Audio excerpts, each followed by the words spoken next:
Following is rated TV MALSV. It contains strong language, violence, and nudity. It is intended only for mature audiences. Viewer discretion advised.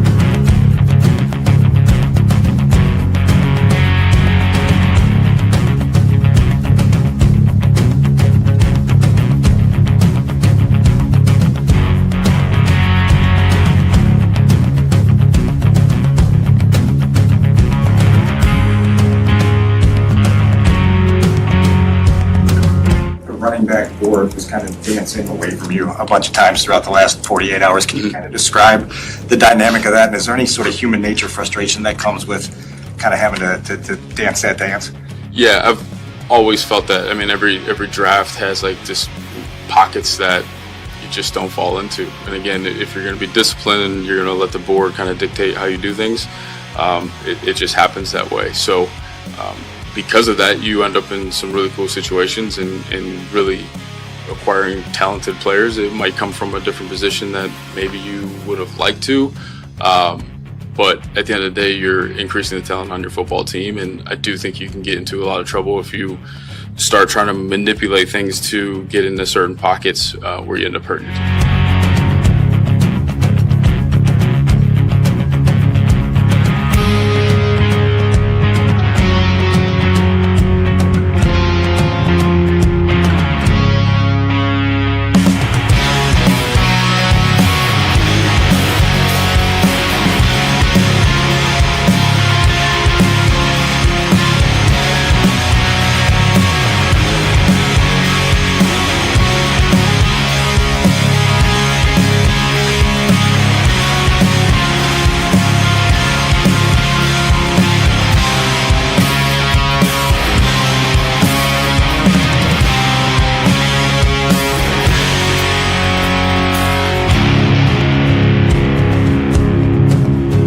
Colston, so did you grow up, just I think this is pretty foreign to some of us who didn't grow up around cattle and all of that. Like, can you explain kind of, did you branded cows? You like the whole story, the pre-draft story about branding cows and then taking a nap and then going to football practice. Like, what was that? Yeah, so you brand calves, baby cows, calves.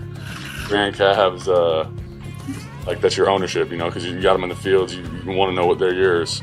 So my aunt and uncle, same spot we had the draft party, they got a bunch of cows. So they always have a branding every year in the spring, like April. And yeah, it's pretty much like probably like 800 head. So we're out there, yeah, in the morning. It's like you're in a group, so it's two people. Let's say I'm holding the head, so I'll flank it. I'll be on the head, and someone's on the legs, on the back legs, holding the legs. You'll brand it, vaccinate it, clip the ear, do whatever. So yeah, that's what branding is. And then yeah, like I'd normally get a missed school. Don't tell anyone. We normally get a missed school to do that, which is nice. And then yeah, I go to practice right after. Not going in round one into your rookie season, or you just kind of put that behind you? It's pretty much behind me now, but you know, it's always in the back of my head. You know that teams chose, you know, other people above me, so I'll see them. Were you getting, I guess, like any intel from teams in the pre-draft process? Like, were teams saying they thought you could be a first-round pick? Yeah, definitely. You know, anytime you're in a situation where you feel like, you know, you got passed by certain teams for certain reasons, I do think that chip grows on your shoulder and it ignites a different type of work ethic, a different type of mentality. The key thing is capturing that and making sure that it carries on. It's not just, you know, a flash in the pan type thing. Can we consistently put that time, that effort, that work in to be at a really high level? The beautiful thing about our situation, you come in, you got to compete. Like, there's guys in this room that have played, either, you know, Rome coming off of his year last year, to DJ who's played for a long time, to Duvernay, to all of them. Like, you got to bring it if you want time on the field. And I think if I can't emphasize anything else, I'll go back to Ben's deal about being comfortable being uncomfortable. Like there's some guys that are gonna have to grind a little bit harder than probably they ever have before. So I think it's gonna push everyone to be really good.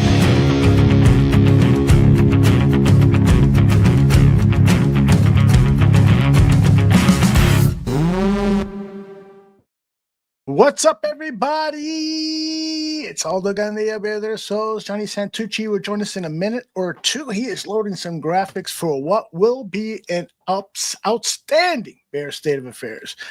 Boy, oh boy, I got to tell you, this Chicago Bears draft has elicited so many different opinions. It's great. It's not so great. Poll sucks. In polls we believe, and on and on and on. And of course, we're never really going to find out, not never, but we aren't going to find out how this draft turns out for another 2, 3, maybe 4 years. But we are going to try to grade it, as ridiculous as that sounds. And our grading tonight is going to be based on what we know of the player and their college career, so that can tell us, can this person can potentially play in the NFL, but also what did polls back out? So it's almost more of a grading Ryan Poles' draft based on the information that we have, based on what we've seen, based on what we've heard. That's what Tucci and I are going to do. We're also going to spend a little time doing comps for the first round pick, Colston Loveland. We're going to hear some of our Twitter followers comment on who they think is alike. And before I bring Tucci in, I just have a personal message to deliver to everyone here at the Bar Room and those of our fans who join us live, who watch on demand, who one person told me that they had our analysis on day 2 and 3 while they had the TV on. But throughout the house, they could hear what Tooch was saying, Danny Shimon, guests like Berlissimo, Greg Gabriel, blah, blah, blah. And that was just made me feel so good. You know, we didn't get, numbers like the NFL Network in terms of how many people watched, but we had thousands, and really appreciate every second that you spent with us, because you could definitely, be watching more polished programming. There's a lot of other people on Bears Twitter who have outstanding opinions. We just doing it our style, our way, and obviously there's a little bit of a connection there. So thank you very much for doing that. Cliff is asking, have I recovered from the draft? No. No, unfortunately, Cliff, after the draft was over, I just got drunk and high and drunk, just to let out all of the adrenaline, the stress, and blah, blah, blah. So I haven't fully recovered. I expect by the middle of the week, I'll get back to my regular self and not get high as much. 2 meals a day, is it good for weight loss? Yeah, that's about what I've been having, but I haven't lost any weight because I can't take a shit, but that's another problem for another day. J2K, stop being modest. You're the podfather. Thank you very much. I'm the podfather because Mr. Shorty of our Bears Country Productions anointed me that. But yeah, I love what I do here, and I love the fact that I get to interact with people like J2K, Tony May, Vizzo, Joe, MC Fact, on and on and on. Maddie, boy, I could just go on forever. Love interacting with you guys. It's like starting a new family, or going to the bar and having a whole bunch of new friends. It's like, I feel like if you guys who regularly watch us here, I feel like if I walked into a bar, you guys would yell out my name like they did Norm and Cheers. Hey, Aldo! That's what I think would happen. All right, Tooch, you got a thumbs up, or you need a little more? Oh, let's see. That's a down. He's still loading. So let me do this. Let me go to this beautiful picture. Man, he's got a lot of cool graphics. Did he make these himself? This guy, man. He's got his favorite graphic he's going to use. That's this one. That guy looks like he could beat the shit out of Tom Cruise. That's what he looks like. He's like the European assassin that Tom Cruise just can't beat. There he is, Johnny Santucci. How are you, my friend? Yeah, there's a lot of graphics for my Love it. State of Affairs, just because it's kind of like it really isn't funny tonight. It's more like happy and more sentimental, nostalgic, maybe a bit emotional. Okay, awesome. I'll like the sound effects because it sounds like it got its own different rhythm to it. So awesome. How are you? Have you started to feel yourself yet? I was tired. We put in a lot of work. You and me and Danny Shimon and all the barroom folks and even the guests who came on. It's in Bear State of Affairs, but there's like 18 hours of content. So yeah, that's right. Draft focus content. So it was tiring. It was tiring, and I gotta tell you, Danny Shimon and I were planning on doing the first 3 rounds, and then Tooch on the second day, stopped in and says, "Hey, I'm just here in case you need anything," and I was like, "Yeah, I need you." I put him on camera that way I could do some stuff behind the scenes. I had put together like 30 different roll-ins, but because you get caught in the conversation and paying attention to the chat, I would forget to roll them, so it worked out so well that you jumped in and provided that other voice. At least post some chat comments while you're working in the background and stuff. And you were great, man. You were load great. A little bit, Yeah, indeed. It was a lot of fun, and will I ever do it again? I don't know. I don't know. I'll tell you what. Never say never. Right. YOLO. Never say never. I've learned that. All right. Are you ready to do your thing, amigo? Yeah, ready to roll. All right. Let's do it like this. It's time for John's State of Affairs.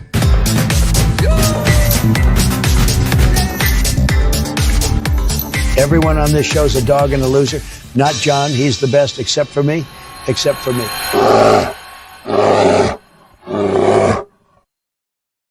Yeah, all right. Bear State of Affairs. NFL offseason, week 22. What's happening, Barflies? Well, the 2025 NFL draft is over, and the Barroom worked their asses off last weekend, bringing Bears fans over 18 hours of Chicago Bears and NFL draft content. And man, the barkeeper and I are still tired.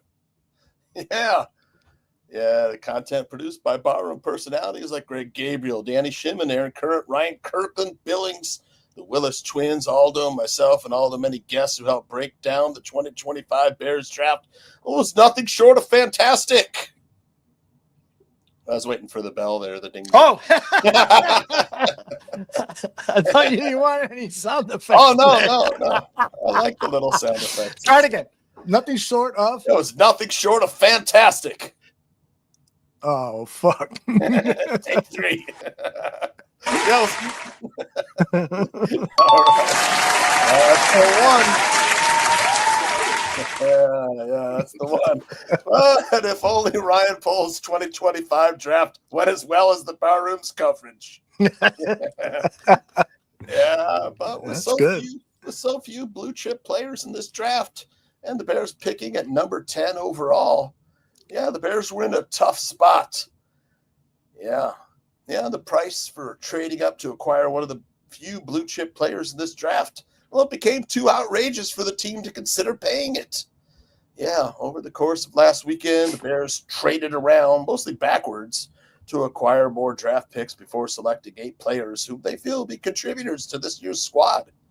And Bears management team and coaching staff, like every year, they'll tell you the draft went exactly as they planned it.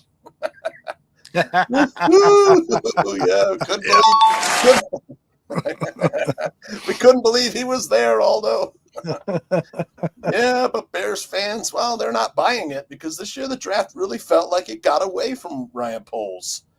But don't get me wrong. I actually really like most, if not all, of the Bears draft picks. This guy, well, he was picked number 10 overall, and I like the way the Bears stayed put at 10 and picked their guy, Michigan tight end Colston Loveland, who many believe was the best tight end in the draft. In fact, Eric Galko had him as the number 2 overall player on his board. Yeah, Colson Loveland, well, he was a late riser in the days leading up to the draft. Yeah, many teams were reportedly trying to trade up for the talented tight end. Yeah, the Loveland pick, well, was received quite well around the NFL.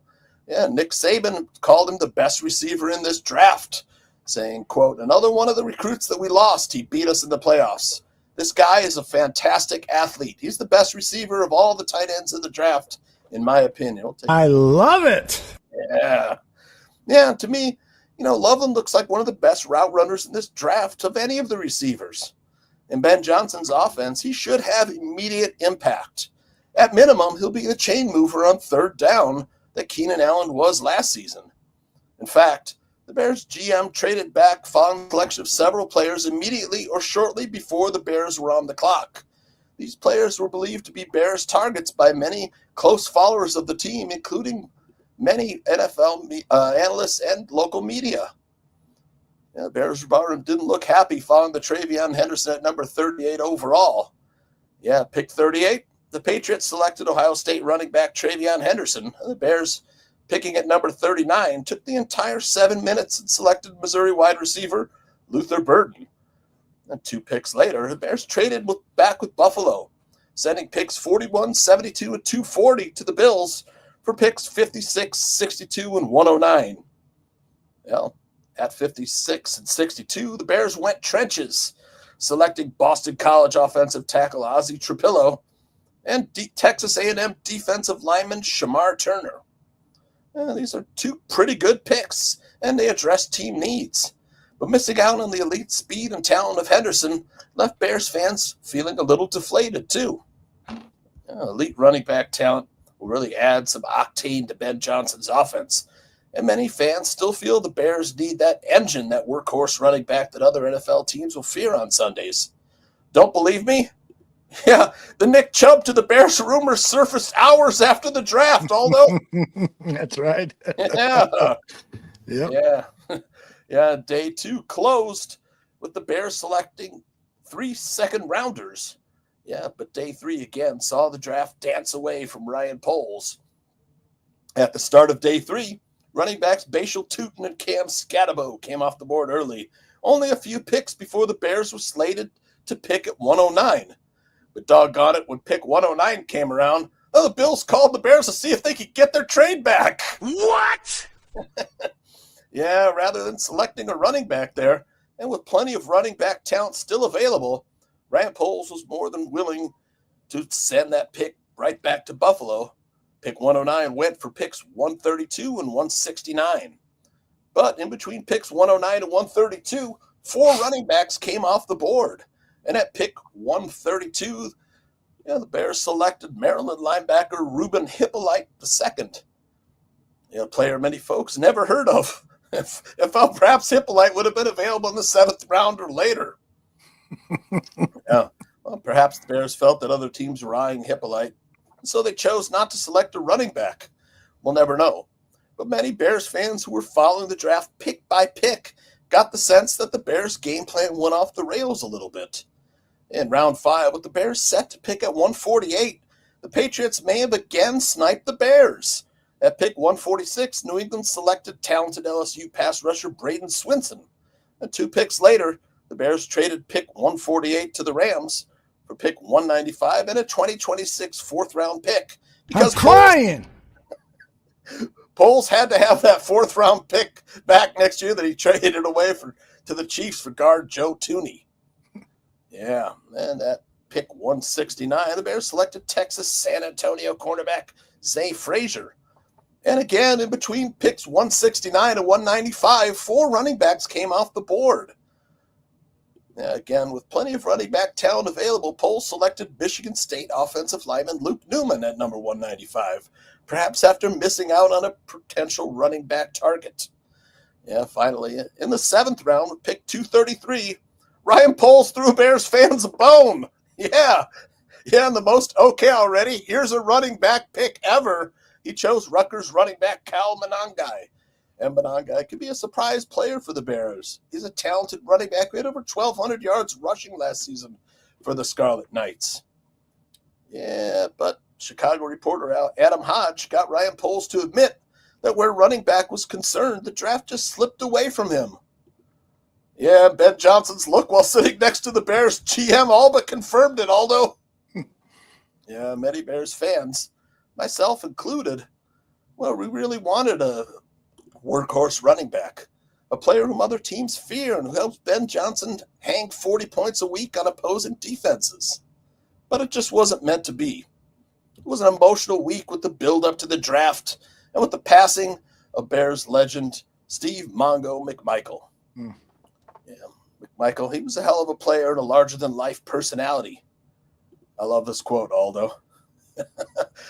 Said, someone was at a Bears event as a kid and yelled at Steve McMichael, "Screw the Packers!" McMichael came over to the kid, put his hand on his shoulder and said, "Son, you shouldn't use that language. It's fuck the Packers." Yeah. That's good. McMichael, yeah, his courageous battle with ALS is both tragic and inspirational. I may have gotten a little emotional. I may have gotten a little sentimental, a little maudlin. But with the passing of Steve McMichael and the 50th anniversary of the draft, Peyton, can you blame me? Yeah, getting emotional. It's part of the price of being a fan of the Chicago Bears. Mm-hmm. Yeah, it's a team that's laden with history, emotion, and nostalgia. So it really shouldn't be shocking that fans often get emotional or upset or prideful or insistent. But when you work hard creating content about your favorite team and then are recognized for the hard work, well, it's all worth it. And that's Bears State of Affairs. Yeah, baby.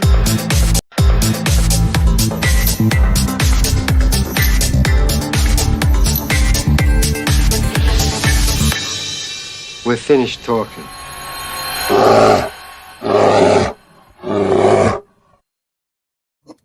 Very nice. Very nice. Yeah, that was an emotional week, Aldo. It really was. It really was. We had the death of one of the Bears legends from the '85 team, and sort of not a closing of the chapter, the last Bears Super Bowl, but definitely a dimming of the lights. Yeah. And and then of course we went right into the draft. That was emotional as well too. Where people, a lot of fans had a lot invested in it. They want their players picked. They want the Bears to do this and the Bears to do that. And you and I will get into it all, but absolutely recapping the pick. Yeah, it was emotional because of the work that we did added to that. Like you just said, when you pour that much time into a project and then it's over, it's like, okay. Yeah. And there's a little bit of a void for 48 hours or so. So, and you get tight, working with people and stuff. And then all that time you just spent with somebody, it's cut in half or cut dramatically. Yeah. But nonetheless, the key thing is the draft itself. I agree with a lot of what you said. And once we do our grades, I do want to talk a little bit about that. The fact that Poles might have been played, or he was just unlucky at how the board fell to him. But the one thing I'll tell you is how you mentioned that in your state of affairs about losing out on Travion Henderson. Yep. That's what happened when we missed out on Aaron Donald. And everybody in the Bears draft room then, that was back, what was it, Jerry Angelo days? I'm pretty sure it was Angelo. John Fox or Angelo? I think it was Fox. Well, Fox was the coach. He was never GM. I mean, the team was Ryan Pace. No, maybe it was Angelo. Yeah. Somebody in the chat. Someone in the chat room knows. It's around that time, though. Right. But they really were saddened by the fact Emery. It was Phil Emery. You're right, Juggy. Thank you. Emery. Okay. Yep. It was after the fact they were all kicking themselves that they did not trade up a spot or two to lock down the player they coveted, and that could have happened this year too. If they would have traded up, if they were like really, really in love with Travion Henderson, They should have said, let's just make sure and trade up. Now, this scenario happened last year with Rome Odunze. Yeah. But I think this year feels different, like that could have Travion could be. He was my favorite of the two Ohio State quarterbacks, and he was third on my list behind Hampton and Genty number one. Yeah, I had him second behind Genty. It was because I wanted explosive. I wanted the explosive play, ability to be a workhorse and ability to hit the home run, and Travion Henderson, man, if you flat out, you saw him run the 40. Yeah. Man, dude could flat out fly. Yep. He's one of those game breakers, one of those dynamic game breakers that Ben Johnson said he wanted for this team. Yep. And I posted that video of, I did it in the 5-minute open, and it's on social media where Poles is talking about, that it did get away from them, particularly with the running backs. And then I isolated the look that Ben Johnson gave him. Ben Johnson was looking towards the media, but when he started talking about, just following the board, Ben Johnson looked at him. I don't know what he was thinking. I don't know. Yeah, we don't know. The thing is, what I was thinking that he might be thinking is he needs to learn how to deviate from the board from time to time. I totally agree. Yeah. It was a little sour look. It was like, dude, you don't have to follow your board all the time.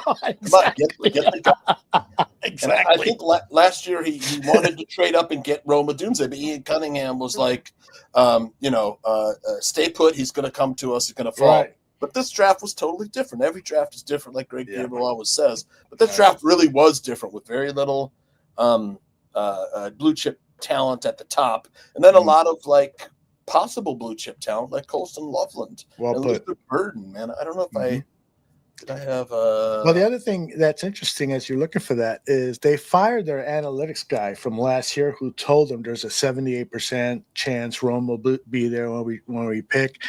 They got a new guy in. Maybe that guy's in. Right. It's Jonah Hill. Jonah Hill, yeah, exactly. From Bellissimo says the move that confused me most was trading up for Ruben Hippolyte. That was a reach, like the player, but he likes the player, but he'd be stunned if anyone else would have taken him before round 6. Totally agree with you, Bellissimo. Yeah. Totally agree. That's a guy that you can take a chance on will still be around a round or two later. You know why? Probably because you're the only one that scouted him. Yeah.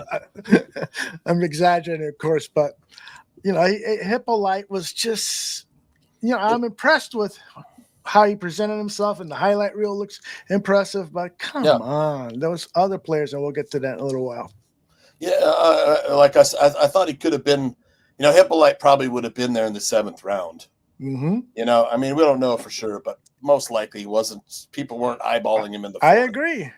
5th, 6th, 7th for sure. But yeah, that was the moment in the 4th round where he should have taken a running back, more of a workhorse. And I like Mananga. I think he's good. He's just very small. His legs are very short. I mean, he's funny looking. He's tough, man. He's a little like Mighty Mite. He's like if David Montgomery and Tariq Cohen had a baby, it would be Cal Mananga. It'll also be a medical miracle. Right. If you fuse those two guys together, that's kind of what you get. But I've got some stats here. It's like, here's a similar Montgomery in his last year of college and Mananga in his last year of college. Pretty similar players. Mananga got a little bit more on the yards per average. Touchdowns are the same. 0 fumbles for each player. Yeah, he sounds. I am not at all upset with getting Kyle. But me either. I like the player.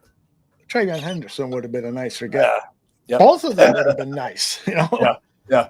All right, before we start doing our grades, I wanted to do this little exercise with you, too, because I did a poll on the Barroom Network's X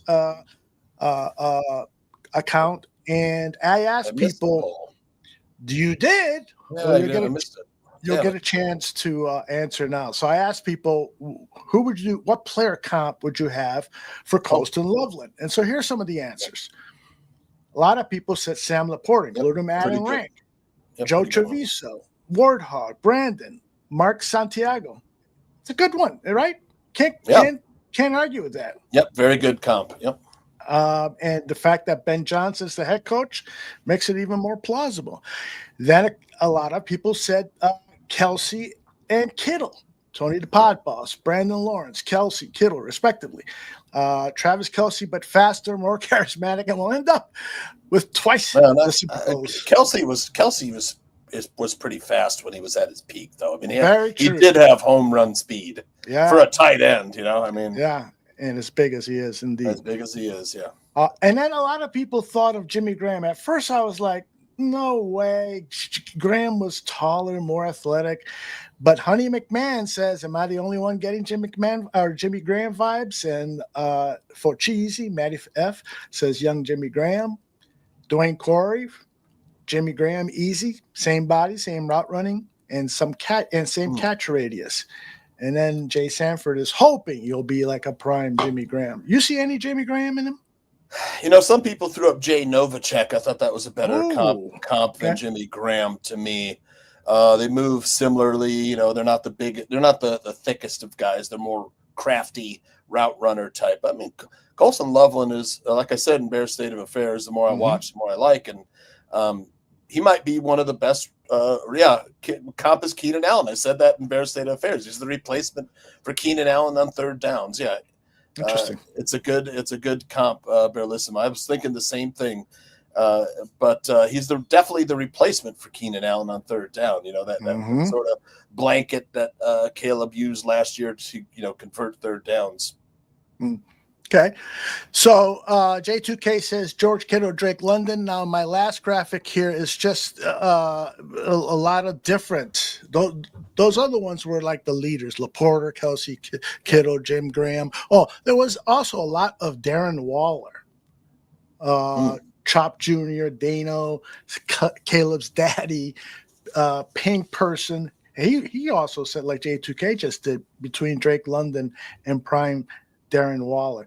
I saw Darren Waller play a couple of games in his prime with the Raiders, but I really didn't see enough of him to see a comparison with Colston Loveland. Yeah, somebody said Warren before he did drugs. Darren Waller, excuse me, before he did. Yeah. I mean, Waller, I think might be a little faster than Loveland, prime Waller, but I think Loveland probably a little craftier, a little better route runner than Waller. Yeah, that's weird because there's no 40 on Loveland, so it's all going to be guessing now. So that hurts. Berlissimo says Loveland runs better routes than any real tight end he's ever. Yeah, I'm real impressed too, Berlissimo. Very, very cool. We might trade Komet, says Taurine Blunt. Do you think? I wouldn't rule it out. It appears we've talked about it. Loveland is the perfect complement for a Komet-style player. Yep. So if they trade Komet, they'd probably want to acquire in next year's draft somebody similar. Yeah, I mean, look, we talked about it last week, maybe, but how we thought Komet may have pissed off some people with talking out of school, about how his teammates weren't working hard enough. But again, I mean, could you blame him with the Eberflus regime? I have a note on this. This is from the Esquire article. Caleb Williams was saying that how Matt Eberflus handled the Hail Mary loss annoyed Bears players. I saw that, yeah. Yeah, he said how Eberflus handled it at that time, this is a quote, for that game was, I think, one of the things that throughout the locker room people talked about and were annoyed by. And Williams said he grew increasingly frustrated down the stretch of the Bears' 5-12 season and increasingly motivated to never have a season like that again. But you got to like some of those nuggets that we got out of the in the same interview, he said the loss to the Commanders last season was a game in which he and his teammates thought they needed more from their head coach. Yeah. Join the club, right? Shit, yeah. Fans got it too. You know, the thing that's interesting is, you know, there he is. Look at him, still enjoying life. How could you get more out of that, though, Aldo? Yeah, well, who was it? I think it was you during our draft coverage after a Cowboys pick mentioned that there was Flus in the war room with Jerry Jones sucking up to him. Was it you that said that? No, it wasn't me. Okay. That's Look at him next to Jerry Jones is sucking up to him, hugging him and stuff. He just met him. Yeah, J2K is asking something that I've been wondering about that Eberflus picture. Is that AI? I don't know. It might be. It sure does look like it. Yeah, it could be. I mean, it is. It looks so goddamn perfect, posing and the lighting and everything. Yeah. That is funny. A lot of money and giant house, you know, will do that to you. How about it? Beach time. Yeah, exactly. So the other comps that we get that was kind of a potpourri were Greg Olson, Calvin Johnson. Think Tank said Calvin Johnson. I'm like, really? Calvin Johnson ran a 4.3. I don't think. Yeah, I mean Johnson was just like insanely fast. You know? Yeah, there's just no way. Mott Haddis is a cross between Jeremy Shockey and Zach Ertz. I don't see Shockey in Colston Loveland at all. No, he's not that type of physical player. But Zach Ertz and Tyler Eifert, I could see. Yeah. Yep. Eifert, very, very much. Eifert at his prime. Very, very much. Yep. So I love doing that exercise with Colston Loveland because there's just such a diversity of comps with him. And I got a feeling that a lot of people are comping him despite maybe, probably because they have not really seen much. And so they're hoping that he'll be like a young Antonio Gates. But I don't remember Antonio Gates ever looking as thin as Colston Loveland. Right. All right. So let us get to our grades portion of the show. This should be fun. The way I did this is with my graphics is I put all three up, the first three picks up on the screen so we can compare our grades side by side. You can tell people why you gave Colston Loveland. I think I spelled this right. Why'd you give Colston Loveland an A? Well, I think that the Bears got the best player at his position in the draft.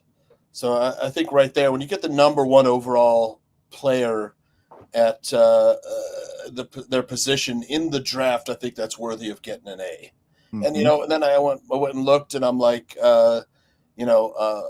this player, his route running ability, 75% of his catches went for a first down. The way he stretches the seam, he's a red zone threat. He's a better blocker than you'd think, but as a route runner, he has 3-level ability. And he's going to be a matchup nightmare for Ben Johnson. And it filled a need because Ben Johnson, look, he wants to run 12 personnel. Detroit ran at 32.2% last year of their offensive snaps out of 12 personnel. And that was the third highest in the NFL. So it's definitely filled a need. You got the top player at the position, and then he should be an immediate contributor. So that's why I gave it an A. I not arguing with anything that you said there. And the only reason I gave him an A- was really for two reasons. Number one, he's coming off injury. And so this is another year that polls. And I'm not giving him an A-. This is more I'm giving polls an A- for selecting Loveland. Now, obviously, the medical team must have given him a full clean bill of health, and so that mitigates that my concern a little. But the other thing is, I had on my board, I had Mikael Williams above Colston Loveland. Okay. So because of that, I would have wanted Williams ahead of Loveland. That's why I gave an A-. The other few players that I really loved a lot, Kenneth Grant, Derek Harmon, and maybe O'Marion Hampton was Yeah. a bit of a reach at that point, but those are players that on my board I would have considered along with Loveland and of course Kyle Warren. Yeah, you know how much I loved Kenneth Grant, so I would have been perfectly happy with that pick at 10. Right? Me too. Yeah, Derek Harmon. I like the player as well too. I would have been. I mean, could have traded back maybe a few slots and gotten him. But I mean, I credit the Bears for staying true and taking a player that they feel could probably be a top player at his position in the NFL. But you make a great point with the injury. That's something I didn't really factor in. I should have. But I like Loveland, and I think I said last week that, when you look at Tyler Warren's tape from his last year, and it was really his only productive season, you're like, wow, he's running guys over. It looks great. But I think Loveland may turn out to be the better pro.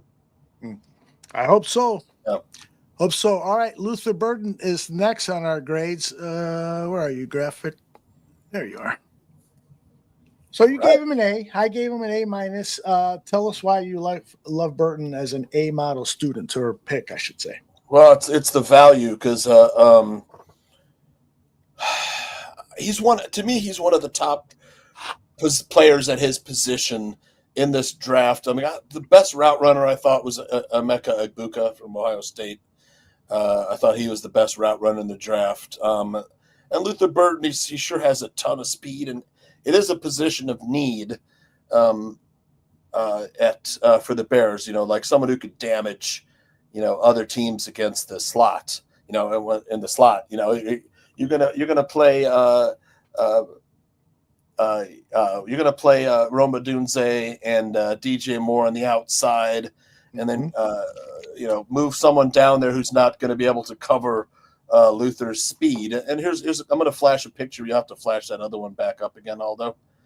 This is another reason why. So this is this is the 33rd team who we talked about that Adam Gase and Mike Martz are a part of, the 33rd team.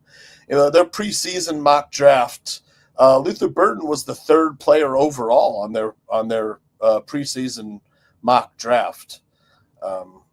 So to get him at 39, that's why I put Luther Burton as an A, to get that type of talent in the second round at 39, roughly 30, 40 picks, above his value, Yeah, I mean, after the 2023 season, this guy was a sure first rounder, and he went through the first month of the season. Everybody was still mocking him. You see all the shows with Jason Reed, anyone.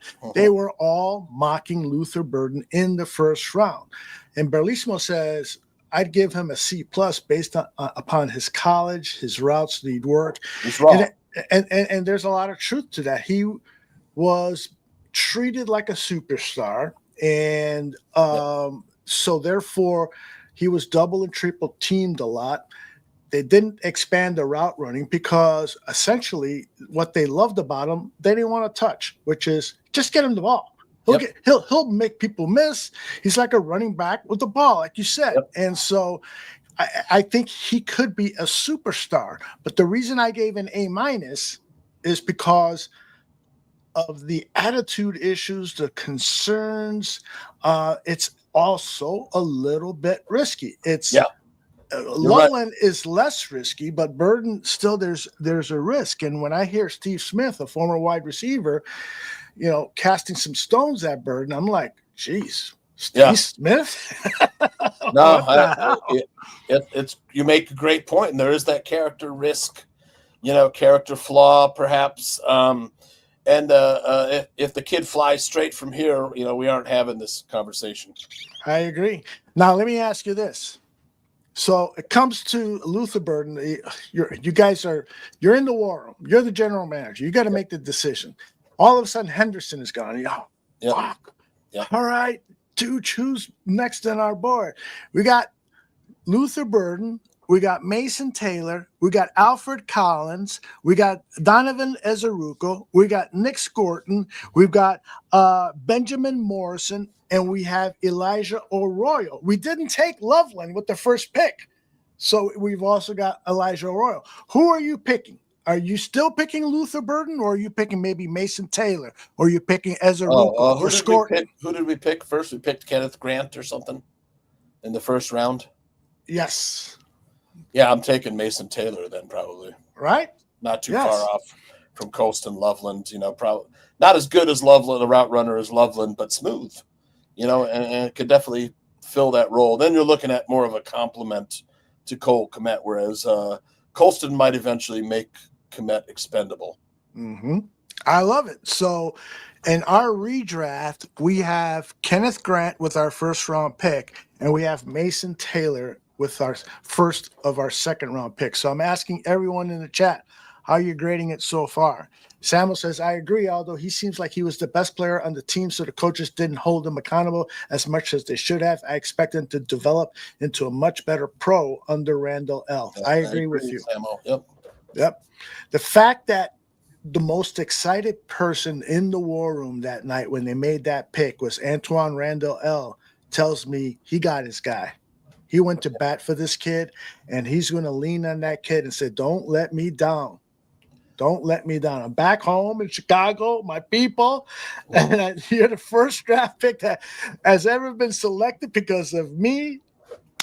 Yep, the pressure's on Antoine Randall L. to hold that clay. But, I think it came out after the draft that the Bears never contacted Luther Burden before the draft, and that he was very surprised to find that the Bears drafted him because he had zero contact with him. And frankly, I don't think the Bears ever considered the possibility that he would be there at 39, and then since he was there and Travion Henderson was gone, they took a player that they felt was going to give them that home run ability that perhaps Henderson would have given them. Right.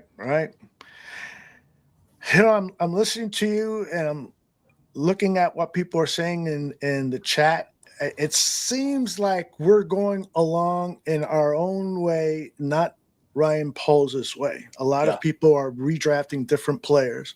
So let's get to that third pick and see how you and I graded them. Was that comment by J2K454 Luther Burden's time he's talking about? No, Colston Loveland. Loveland, okay. There seems to be some disagreement on his 40 score. Okay. There have been some reports that he did a 40 somewhere. I know it wasn't his pro day. Luther Burden plays a hell of a lot faster than 4.54 is my, when he gets up to top speed, he might be the fastest player on the field in certain games, Yeah, and I'm excited about him being in the Bears. I'm just a little worried about the attitude issue. We've seen it often with the Bears, and the whole league has. I want him to be I want him to be that nasty player that he is. I want all these Bears. I'm happy for the draft just because of the nastiness factor that they added. Yeah. But I don't want him to be a bad teammate. If he could become as good a route runner as DJ Moore, we're looking at serious Pro Bowl consideration here. I might even make DJ Moore expendable. That's a very large contract that man has. Yeah. And the guy is a special yak dude, and that plays into the formula that you were describing. Yep. He's a little bit better after the catch than DJ Moore, but DJ Moore is a hell of a route runner. What is it called? The EPA? Expected points added, and explosive plays. EPA, I think about the environmental protection. All right. Next guy is Ozzie Trapillo. Trapillo, you say, so right? We're still trade back. We've taken Kenneth Grant and Mason Taylor. Yes. And we've traded 41 back again with the Bills. Exactly, which we could argue whether that was a good move or not. We'll do that maybe some other time. But we've traded back, and so Ozzie Trapillo. And so I'm giving this one a B-. And again, it's not so much because of what I've seen in the tape. The honest truth is I've always seen highlight reels of this tape. So guys like Berlissimo and Tuch and others can analyze his play much better than me.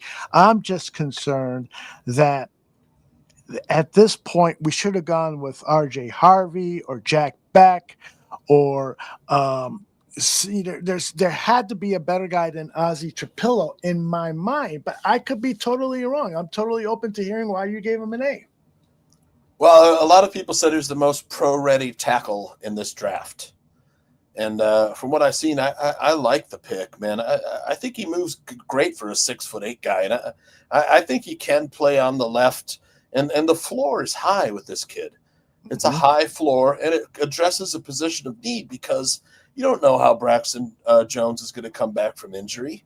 Braxton Jones is out of contract after this year, too, and you're not paying him $25 million per year to be your left tackle. He's just not worth it. Yeah. And then you don't know how good Karan Amagaji is going to be.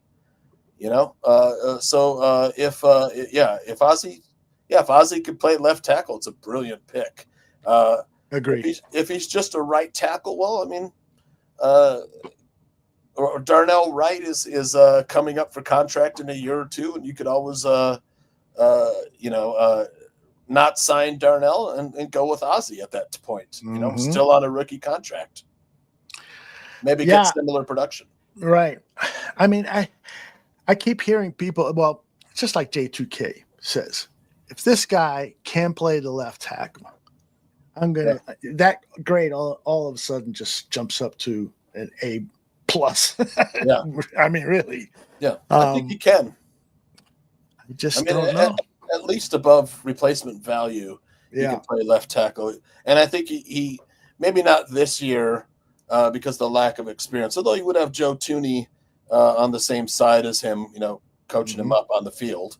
Yeah, but I think eventually, you know, he could be, you know, out of 32 teams in the, you know, mid to upper half of the league as a one of your tackles. True. So you're keeping that pick?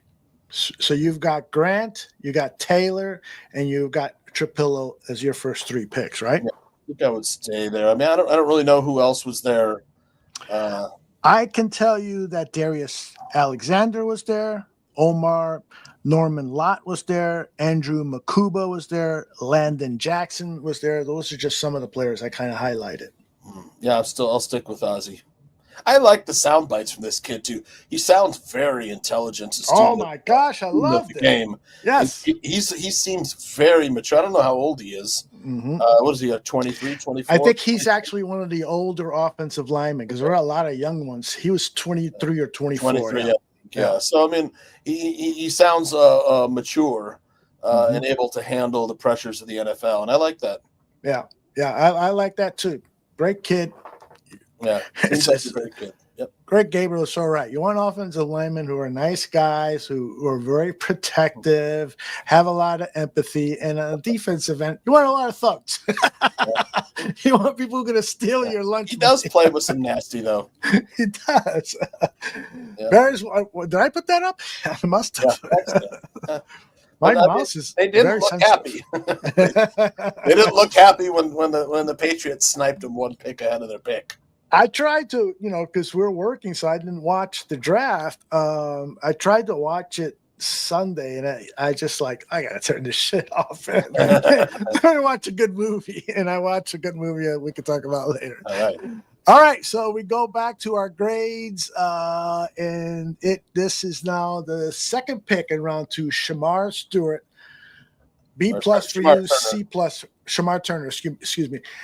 B plus for Tooch, C plus for me. What do you think, Tooch? Why you're B plus? Well, initially I was like, he's got a rod in his leg, and it's another yes, player. That's why. Exactly. And then I'm like, I heard the kid talk, and I'm like, he is physically gifted too, and he's mean, and we need some nasty. Yep. And I love this kid's personality. At this moment in time, it's a B plus. If he's injured, can't play. If he flames out, he's terrible. Then it's going to be a D plus to an F. Yeah. But I like this pick. I think we need. It's a position of need since Grady Jarrett isn't getting any younger, and he's kind of the heir apparent to Grady. Yeah. See, I'm not going to doubt Berlissimo when he says Shamar Turner A minus because he's going to be a very good 3 tech. He's got all the makings for it. But again, Ryan Poles, why are you bypassing a guy like Darius Alexander and Omar Norman Lott for Shamar Turner? Question. Yep, that's a good question. That's my only concern. We did say that, didn't we? Yes, we did say that at the time. At the time, we were like, hey, Darius Alexander's still there. Right. Like Flex Stick says, so many defensive tackles I want at this draft, we just let pass. I hope this dude is good. I'm with you. I think he is going to be good. But I just worry that of the defensive tackles that were still available, you're picking a guy who's had multiple injuries in his college career. And based on your record of drafting guys with injury issues, maybe it's not the best pick. I don't know. Tell me, chat. Tell me where I'm wrong. All right, let us move to Ruben Hippolyte. C- and C-. We agree Hippolyte on this the one. second. Oh, I forgot to do that. Yeah, we missed out on Hippolyte the first. Yeah, and I think I put the wrong picture. I don't think that's Ruben That's Hippolyte. Luther Burden up there, I think. I think I forgot to change the picture. We'll just pretend. Okay. Why you got him at a C-? Because I just think he would have been available a lot later. Yep. 6th, 7th round. So that to me is instantly, a C- in my book. And because there was a little bit of an air of Poles trying to be smarter than everyone else with this pick. Yep. And James Christo, I'm right. Jordan Birch was there. Exactly. And what are you doing? DJ Giddens was there. Exactly. You know who else was there? Braden Swinson.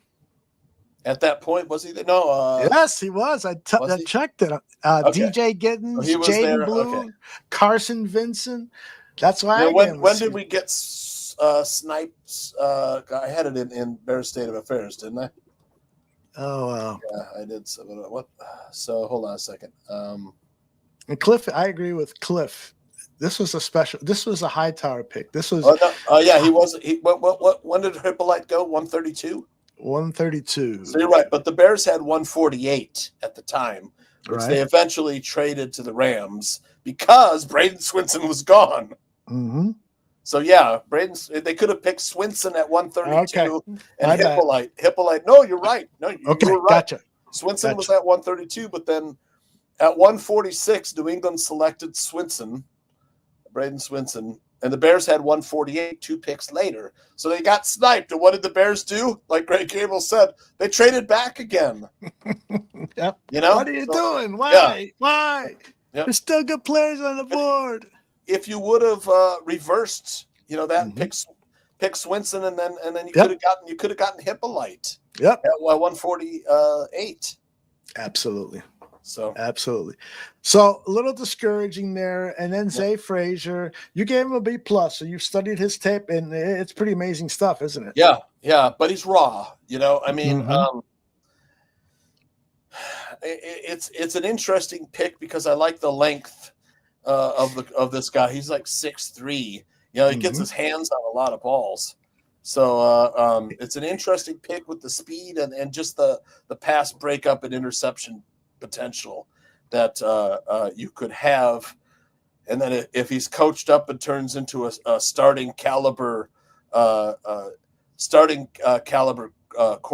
then it's possible, But yeah, I mean, you're probably right with the C. It's just like because it's teetering on the edge of good or bad.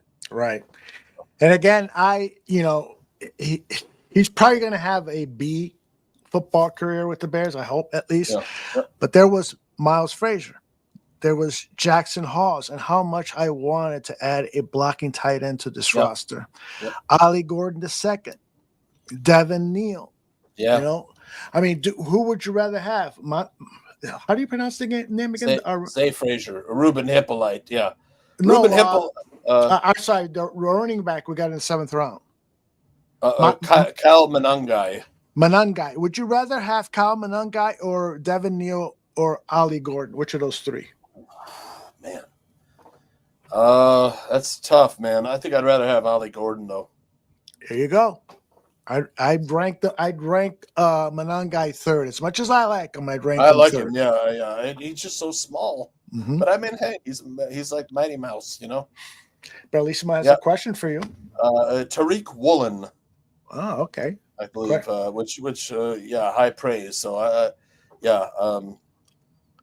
Question for the audio podcast people was, who did I comp Zay Frazier to? Fellow UTEP Pressman Corner. Very nice. Tariq Woolen, yep.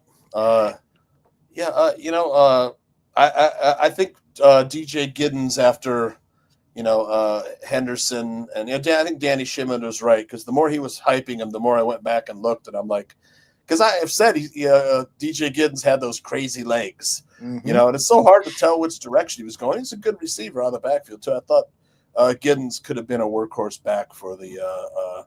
I don't think that's true, Cliff. He did have quite a few long runs, maybe not. He did have chunk plays, and a few he broke free and went for the end zone. But like I said, his legs are very short, for Monangai. That's why he ran a 4.6 40.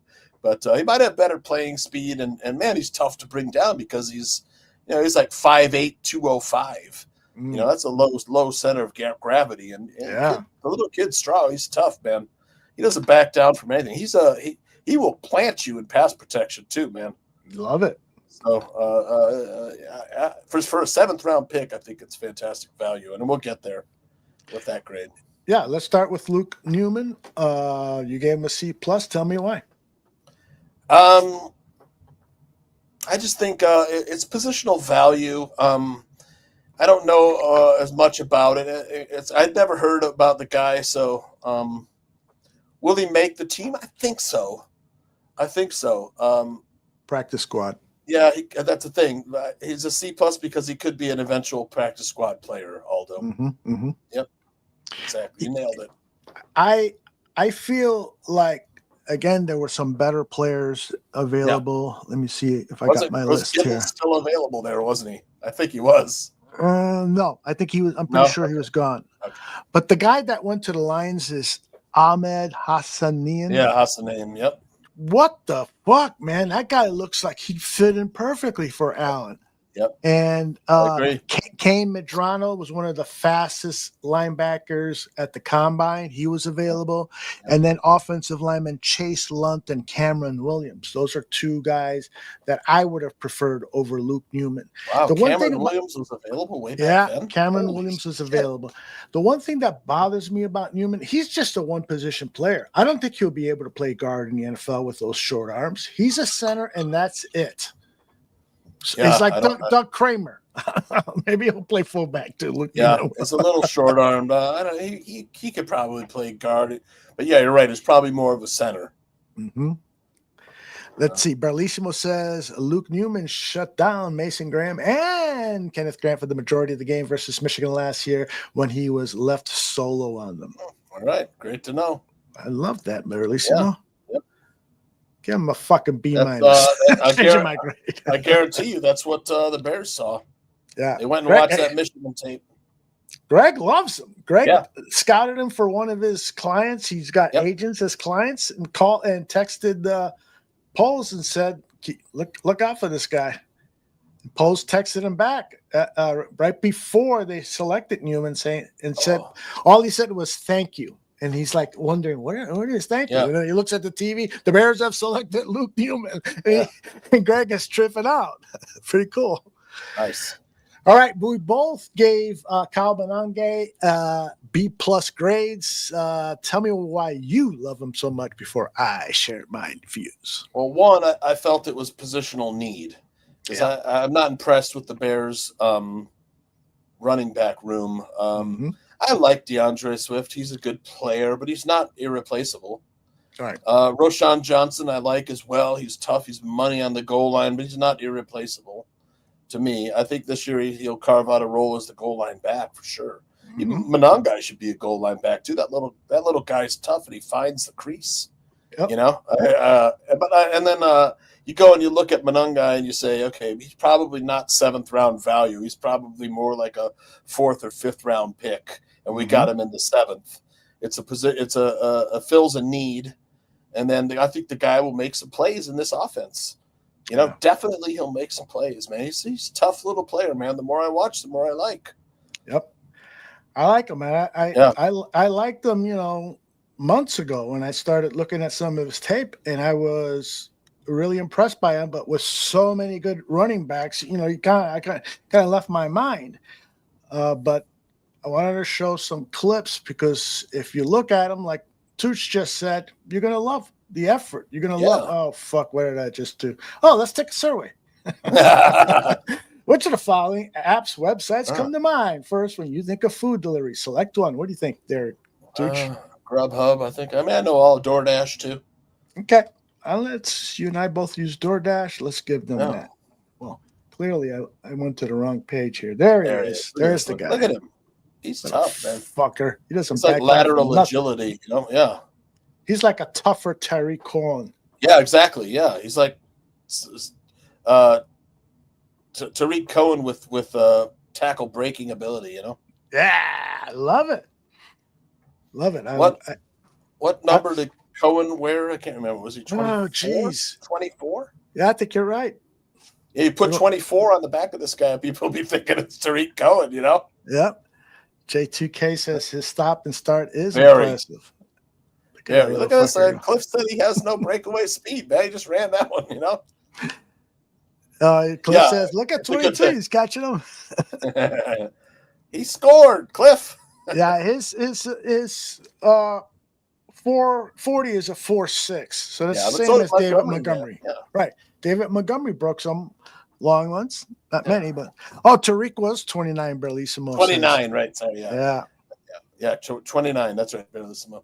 Mm-hmm. Zero fumbles for this kid. Yeah, he's tough, man.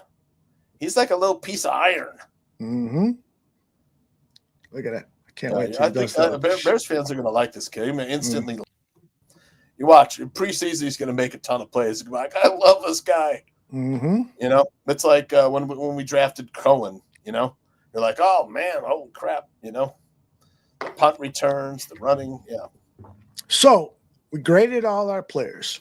Now it's time one to guy grade left. a gentleman by the name of Ryan Foles. Yeah. What do you think?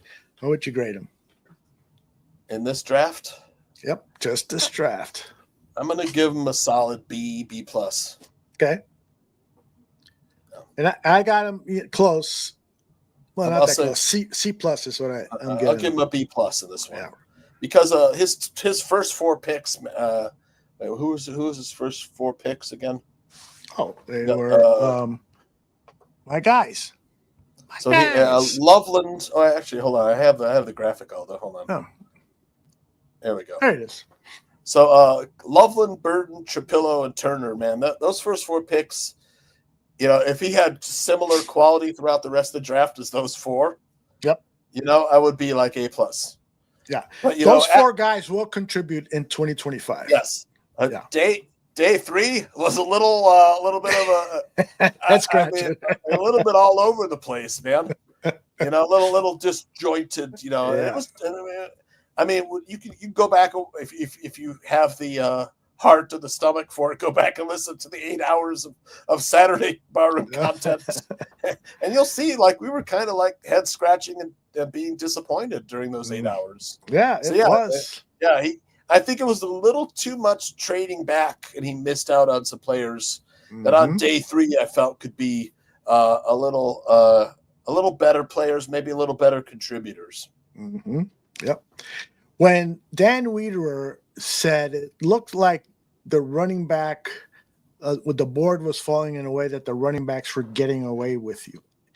Poles did not deny it. No. He did not deny it. And the reason it got away from him was because all those trade downs when he should have actually traded up a couple of times for either Travion Henderson or one of the other backs they had high on their board. They were hoping that back would fall.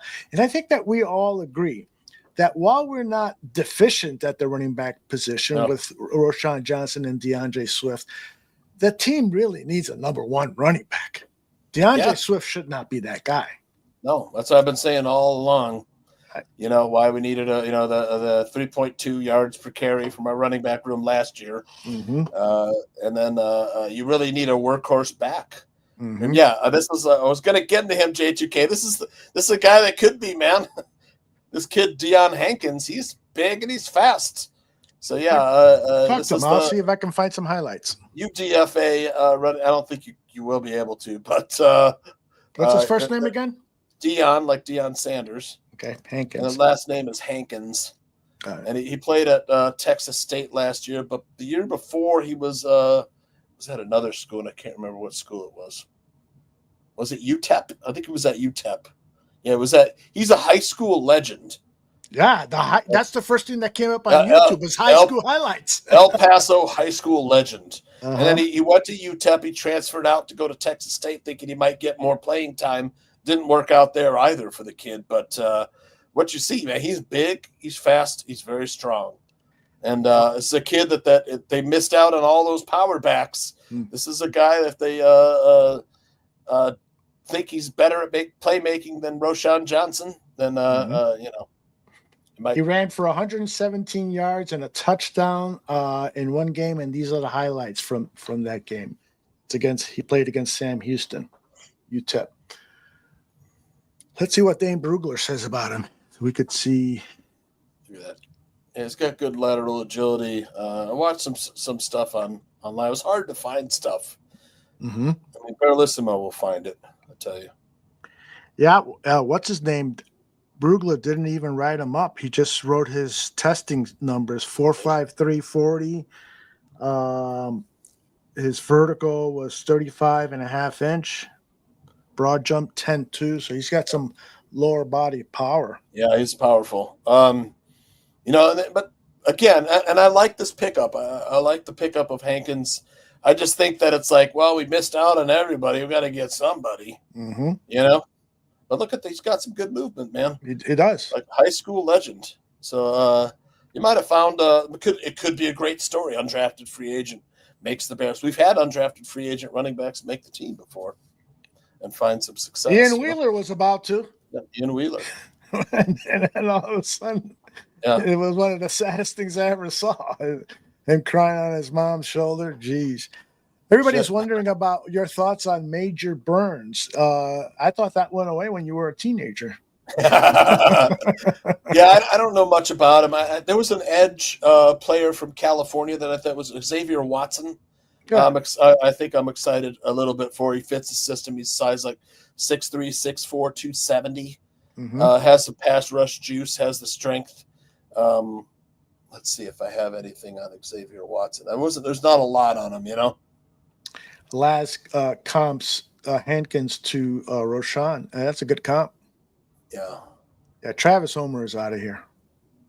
Yeah, I mean, if Hippolyte plays special teams as good as Travis Homer, there's no way.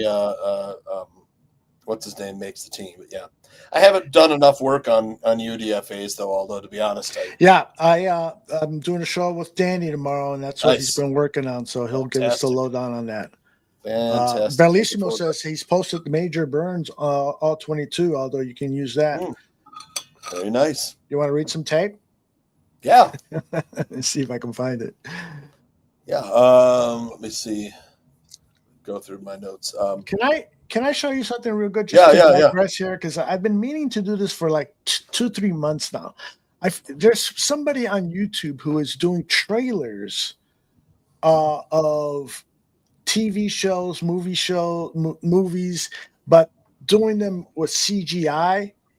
Oh, yeah, I've heard about that. Yeah. Have you seen any of these? Yeah. Filled with flying cars. Robots are your best friends. This is not CGI. Anything but ordinary. This is the Jetsons 2025 movie trailer. The Jetsons. Wow. It's just made up, though, huh? Yeah, this is all CGI. This is AI cinematic universe. I would go see this. I would. And Jane Jetson. Look at Jane. Modern It woman of looks tomorrow. so good. Oh She's my got a goodness. robot maid, a wardrobe that's out of this galaxy, and a knack for keeping her family in check. Yeah. Then there's Judy, their teenage daughter who's always one Judy. step ahead of the latest Oh my trends. goodness. Whether it's That's space-age fashion ridiculous. or interplanetary gossip, This boy Judy's Elroy. got it covered. And Yeah, don't where's forget Elroy? There he Elroy, is. the brainy kid with a heart of gold. He's the kind of boy who'll build you a rocket before breakfast and still have time to ace his homework. Even Astro, the family's loyal dog, is living the high-tech life. Oh, I love He's the got more Jetsons, gadgets man. than a spaceship and a bark that's out of this Yeah, me too. world. And who could forget Chicago style Rosie, the says sassiest Rosie. robot Oh, maid in the look galaxy? at that, man. She's got a heart of Sex steel and a sharp tongue to match. A sharp But when a tongue. mysterious Wow, threat it's got more looms than a over tongue. Orbit City, the Jetsons must Oh. band together like never before. What was From the name of the high-flying boss? Jetson's boss? Wasn't he like an asshole? like, yeah, didn't he have Astro too for a while and renamed Astro Tralfaz? Tralfaz, come here, boy. Yeah, this is all AI. Indeed, it is. Yes, all AI. Very well done. Very well done. Okay, you were well. I interrupted you. You were looking for a player. Oh, I was looking for. We're gonna put up the Major Burn stuff because I haven't seen this. I've been so busy. I closed People magazine last night. I had like the morning off. Just really tired. But I had to log on anyways and do some stuff. Bellissimo should jump in here and do the tape himself if you can.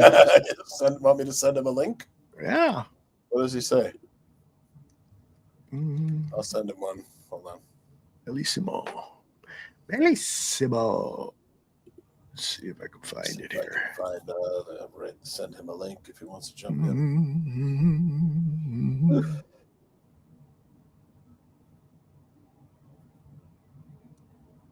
No, I'm a subscriber to this channel, but I'm not seeing it.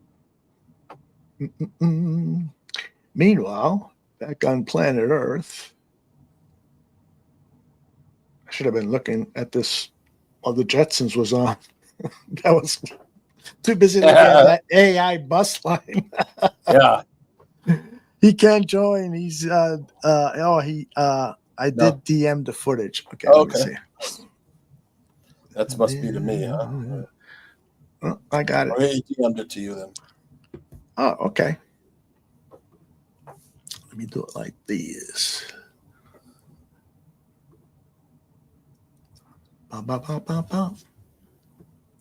Such? Yeah. Where are you going on vacation? Western Nebraska, oddly enough. Nice. But the wagon trail and the Platte Monument, wagon trail monument, whatever, that marking the road that the old West settlers went along, and then Lake McConaughey. Your kids will love that, man. Yeah, the old West town of Ogallala and the Lake McConaughey. It's like a recreational lake, with white sand beach. Beautiful. Yeah. I'll meet you up there. Yeah. Me Western and my girlfriend. Nebraska is really pretty, Western Nebraska. Me and my girlfriend were trying up there. My wife's too busy. I'm going to stop back through Omaha and see like Aaron Mikulski and Steven Zimmerman. Oh, nice. Yeah. All right. He's got audio on here. I hear it. I don't know if you can. Yeah, I hear it. So where is he here? So he's a safety. Yeah, so he's out of the screen right now. He's coming up. Number 2. Must be. Nope. Let me go back. Does Bellissimo say what number he is? No. There he is. Number blitzing. 8. Number 8. Number 8. Yeah, there he is blitzing coming out on the right side of the screen. Okay. Let me just go back a little bit. You'll see him flash in here. Again, out of the right side of your screen. Bam! Oh! Whack. He was faked out by the quarterback. There's the arrow on him. He's playing the slot. Drops back. He reads. Oh, nice breakup. Goal line. Number 8, right side of the screen. Drops back. Picks up the receiver. He could have interfered there. never turned his head for the ball. There he is blitzing. Big offensive lineman. Didn't quite stop him. He was second in on the tackle. There he is from the left side of the screen. Yep. That's a good job on that tackle. Made him lose some weight. Moving that big fat ass. He was on LSU, right? Yeah. So there he is on the slot with the arrow. Thank you, Bellissimo. I mean, this is an SEC player. You got to be pretty good to play in SEC. Nice job here. I wish I was Bellissimo. I could explain this better, but nice job here. He dekes the offensive lineman. Look at how that offensive lineman is just reaching out for him, bending over, totally out of balance. Yep. And number 8 just gets in clear on the ball carrier. Well done. Well done. Let's see. Missed him there.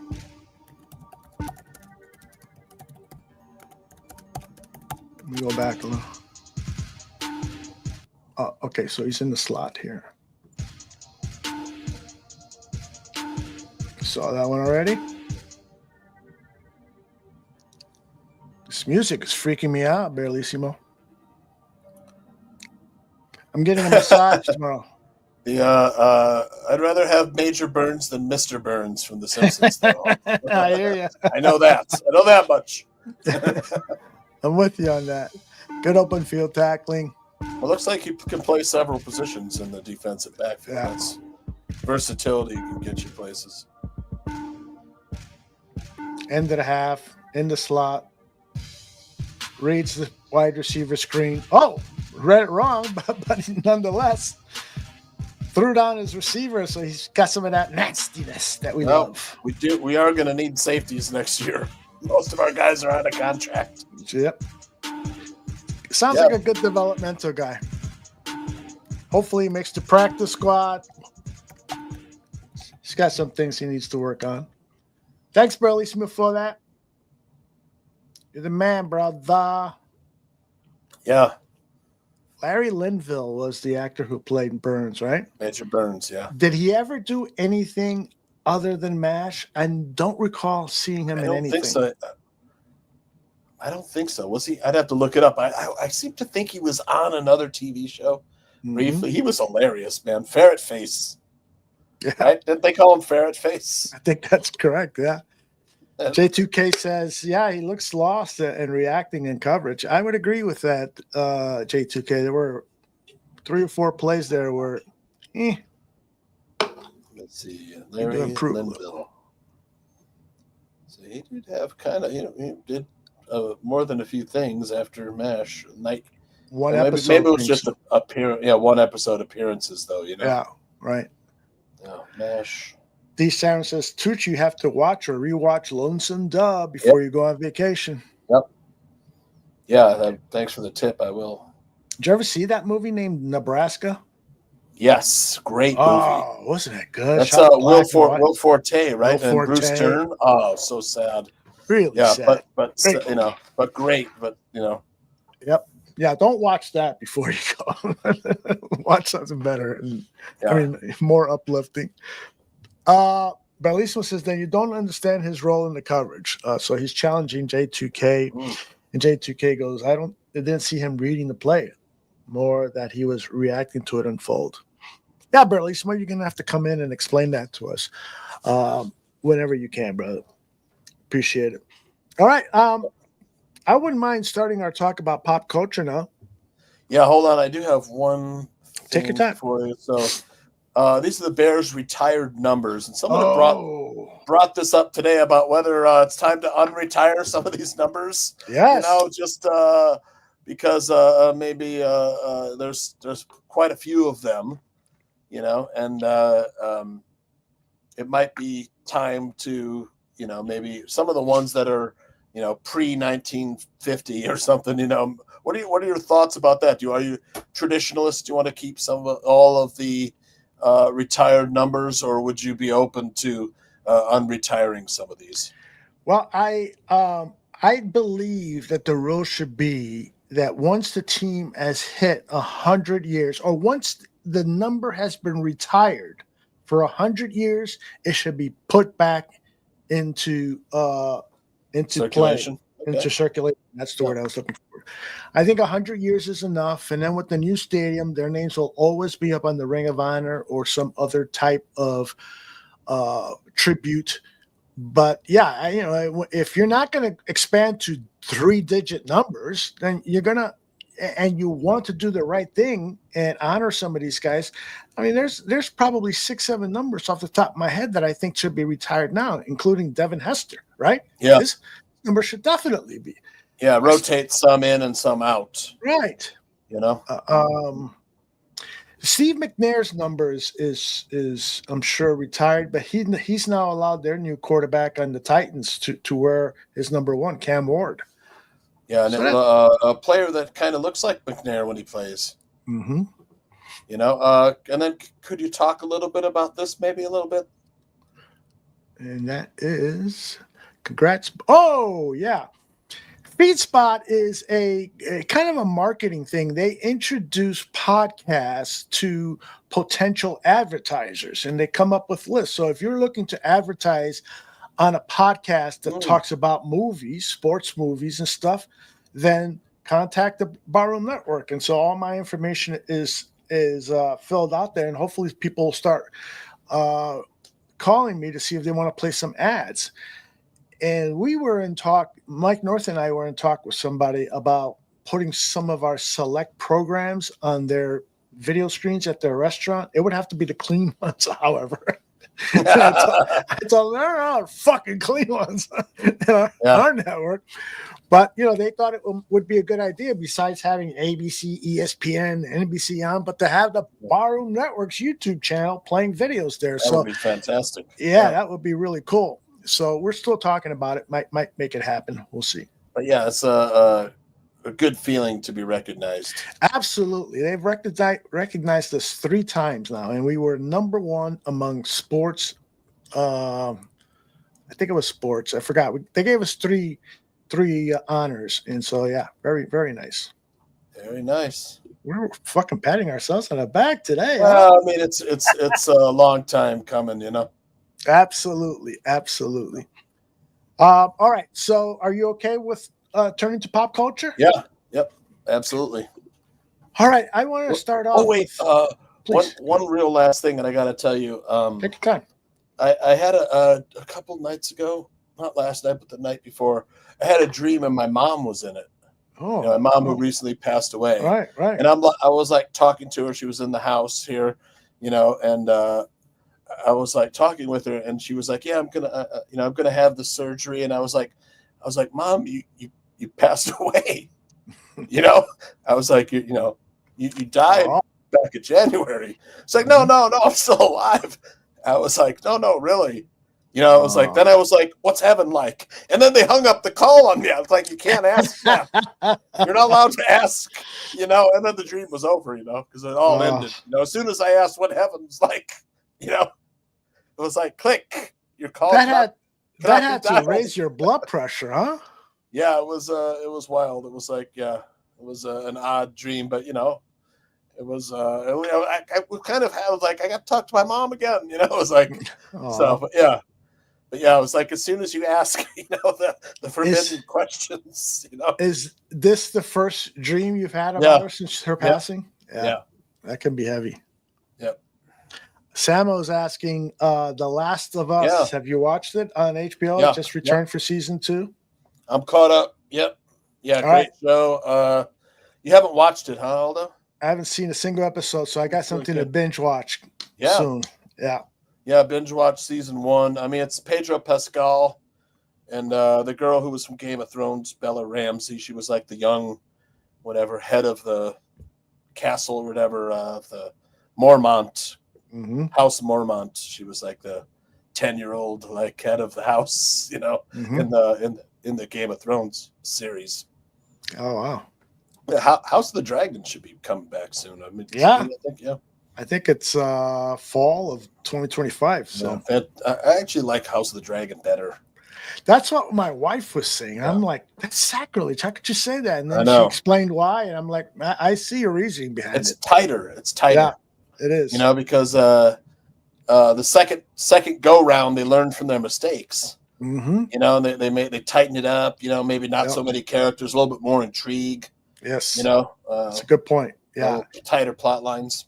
It's got to be super difficult to adapt that author. What's his name again? J.R. Martin.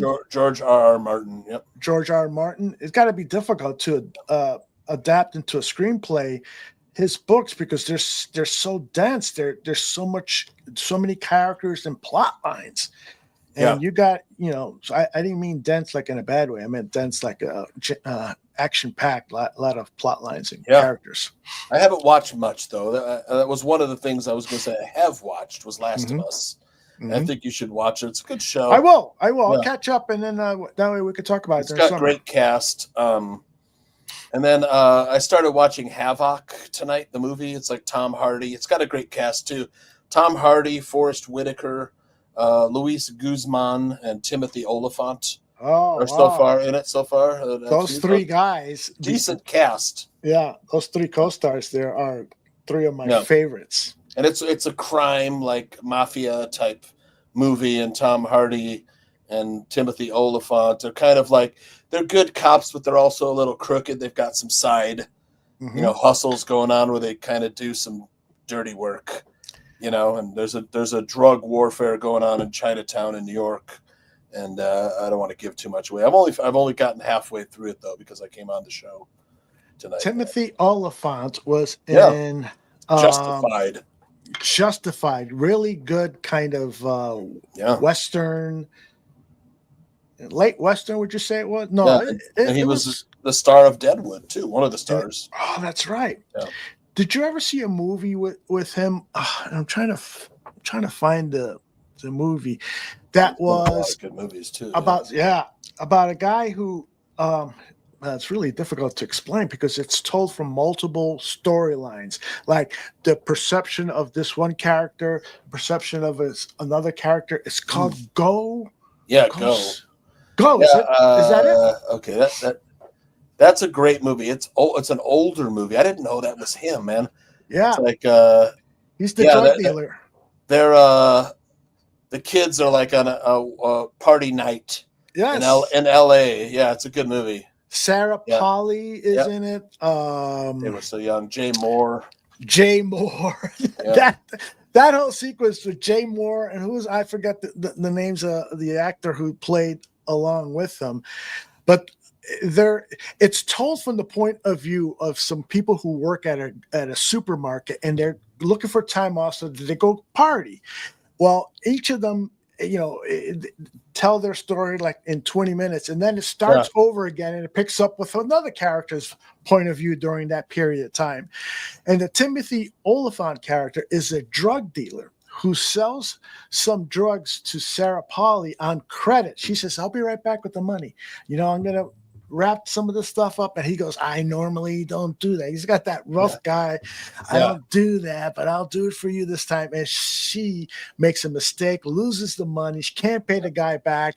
Meanwhile, the other characters are going to Vegas. They've left there. So they go to Vegas and they get involved with some tough guys at a strip bar and stuff. It's just so cool.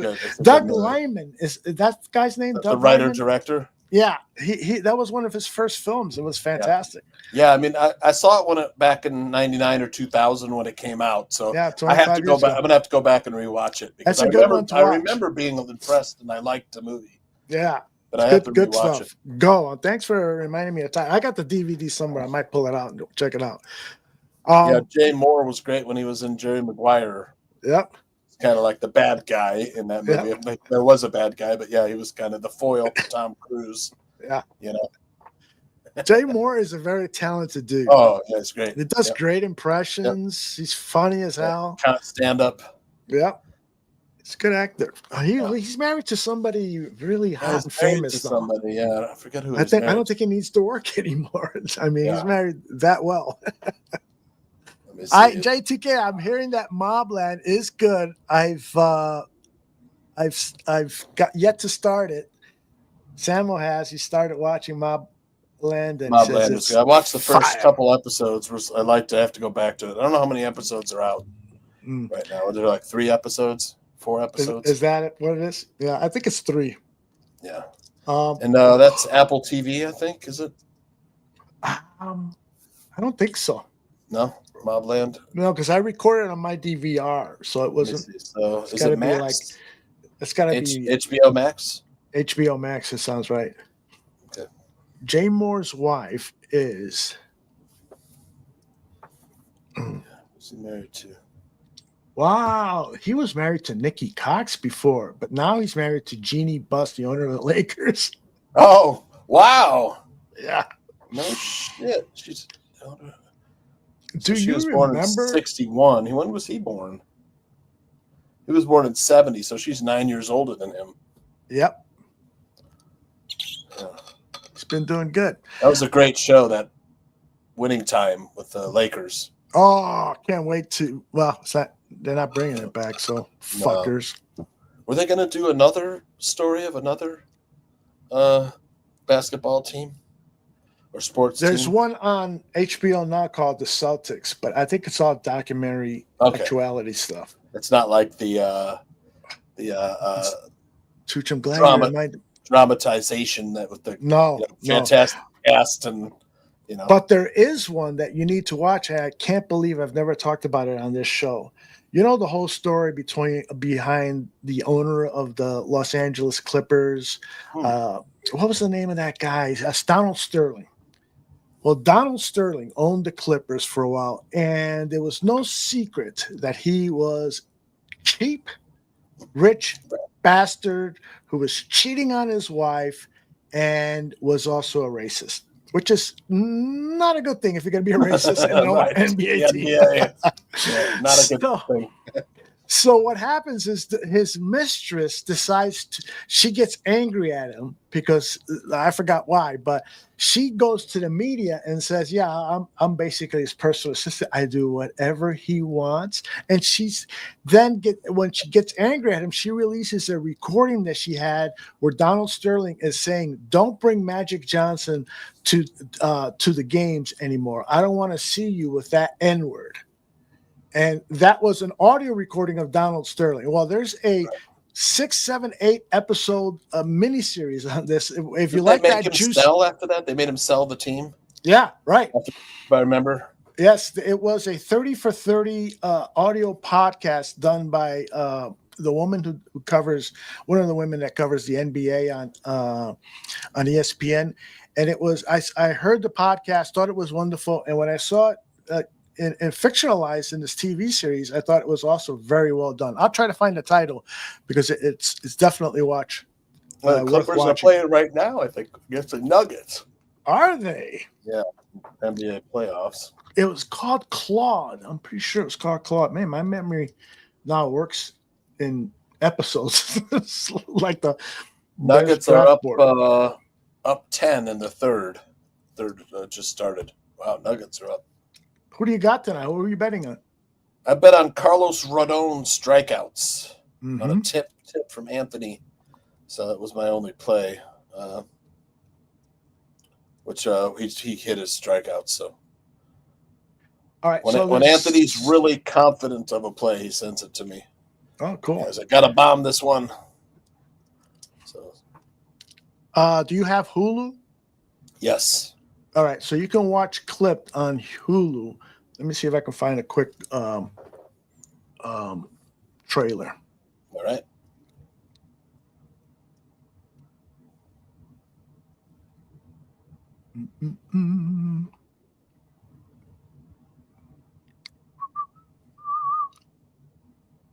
Fuckers took me right to a subscription thing.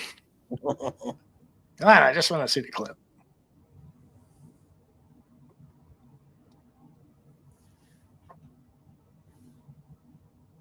Oh, it was originally on FX. Okay. Yeah, and that's a part of Hulu now. Yeah, right. That's part of Hulu. I found the real. Oh, here it is. Okay.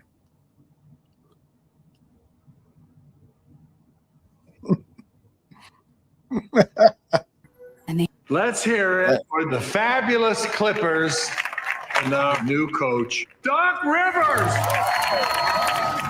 The Clippers have never won a championship, ever. We are going to win this year, and it will change your life. Look at you. Is that Havarti? Are you trading DeAndre Jordan? Excuse me? This is my assistant, V. I'm Mr. Sterling's right-hand arm. We have a Ferrari. Oh, hi, Mrs. Sterling. I love my calendar girl. It's the ride of the takers. I hired somebody to follow the money. She's suing me. I need to show them that I have the power. Are you stupid or something? Don't bring black people to my games. Having fun? I know we are. What's your wingspan? Everybody up. We have to protect the players. The season ticket holders are used to a certain amount of access. I'm used to a certain amount of people acting freaking normal. Tape recording of you and V. It's out. Tell me what's on the tape.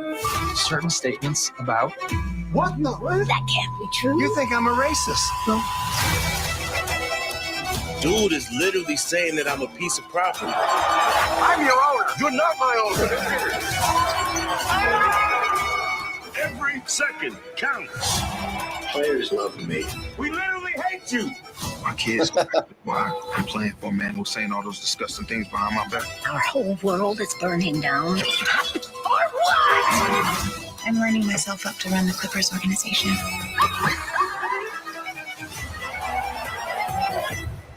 Are we bad people? Doesn't matter. I follow all of the players, but none of them follow me back. How awesome does that look, huh? Yeah, is that coming out? It's coming.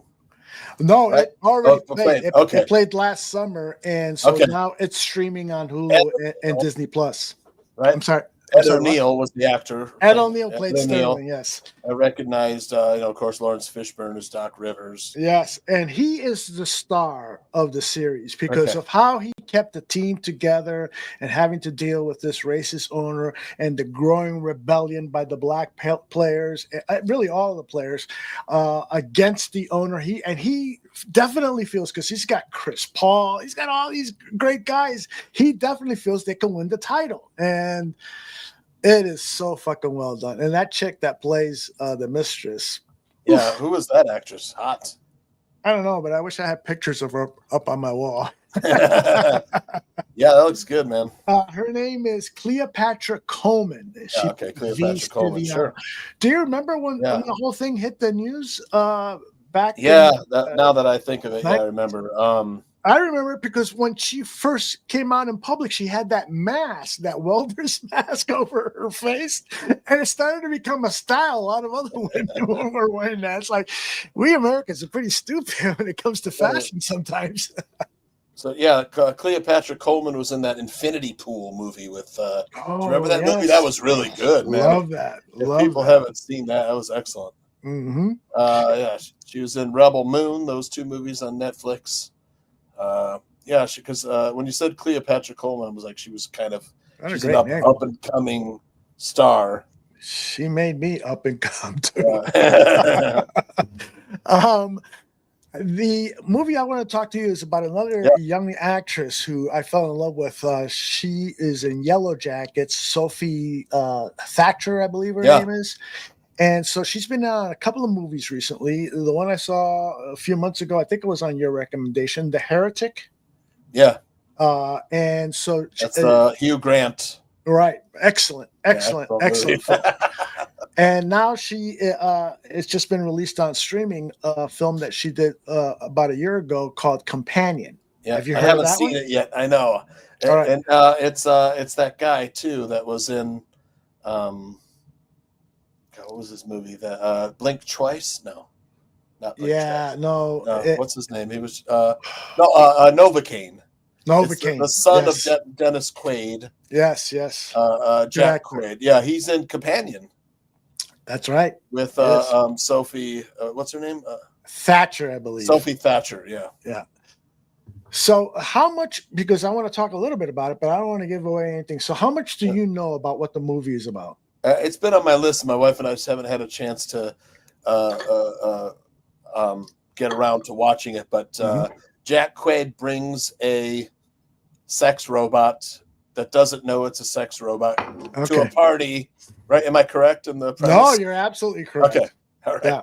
And things things go downhill from there. Yeah, the first 20 minutes they don't really reveal that she's a robot, so that's why I wanted to make sure you knew that or not.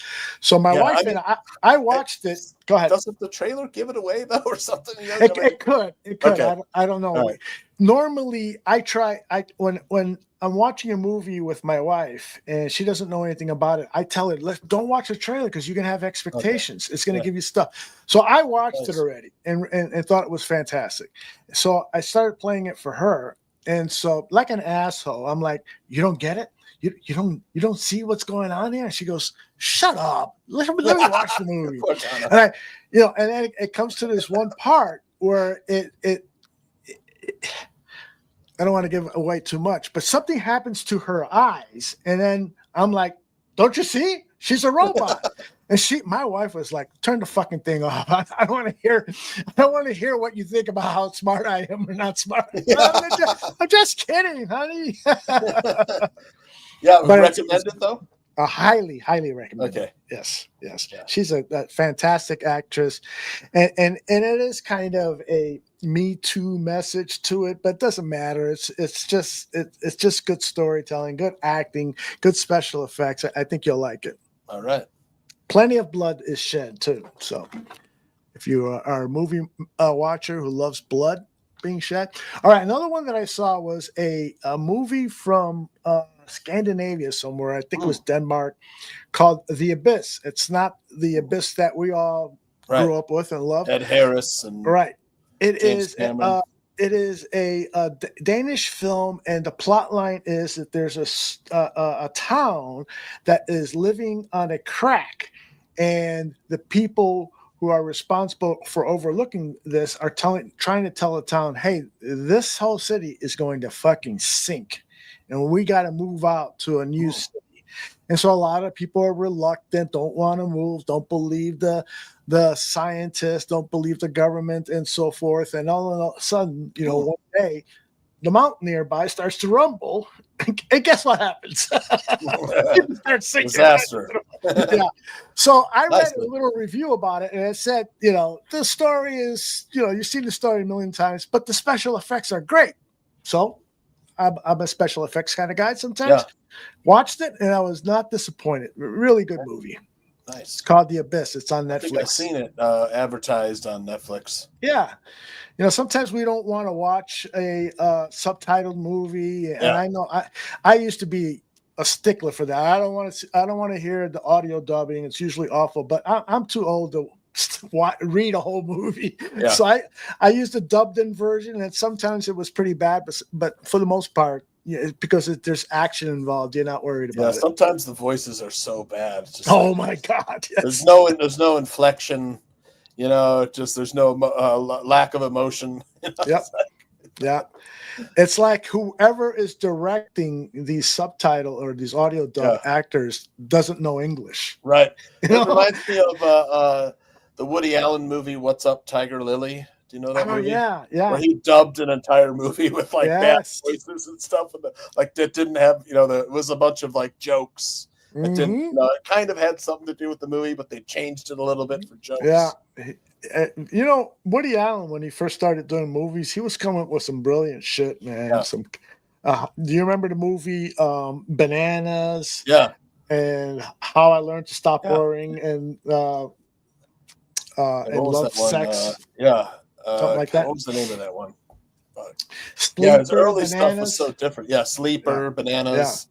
What's and Up, then all of Tiger a sudden Lily? he wanted to be a serious filmmaker. Some of his stuff is good, but it's like, man, give us some of the wild, funny shit that you used to do. Yeah. Yep. Look up Flow. You've heard of Flow? It's the animated movie about a cat that won the Academy Award. Yes. I haven't seen it though. I haven't seen it yet either. My kids and I were about to start watching. We did start the first film. It got interrupted. Mm-hmm. But I'll have to see that one. So J2K says it's like having a Zen moment. I'm all for that. Yeah. I watch a lot of movies from the 40s and 50s just simply because I'm tired of so many of the Hollywood stuff nowadays. It's not like that I don't like Marvel movies and shit like that, but man, how many fucking buildings exploding can you watch? I got to see if it's okay for the kids to watch, maybe.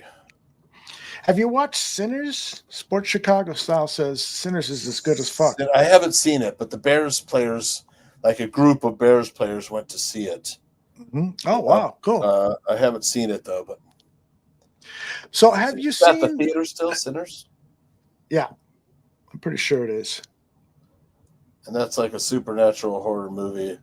Speaking of that, have you seen a movie? I'm forgetting the title. It came out last year, and it's about this embalmed hand that a bunch of teenagers are partying, and when they grab the hand, if they say certain words, they become possessed with whoever was the owner of that hand. Whoever. I've heard of this, but I don't know the name of the movie, but I've heard of this. Help me out, chat. I know you know the movie. I'm telling you, Tooch, this shit was good. I didn't expect much, and so I'm reading and doing graphics while it's on. Every once in a while, I'm like looking up at the screen and I'm saying, hey, man, that's really fucking deep. Wow, that's fucking interesting. Wow, that's good acting. Wow, that was a great special effect. And I started to regret the fact that I had not been paying real close attention to. Aldo, have you heard of the Kool-Aid challenge? No, tell me about that.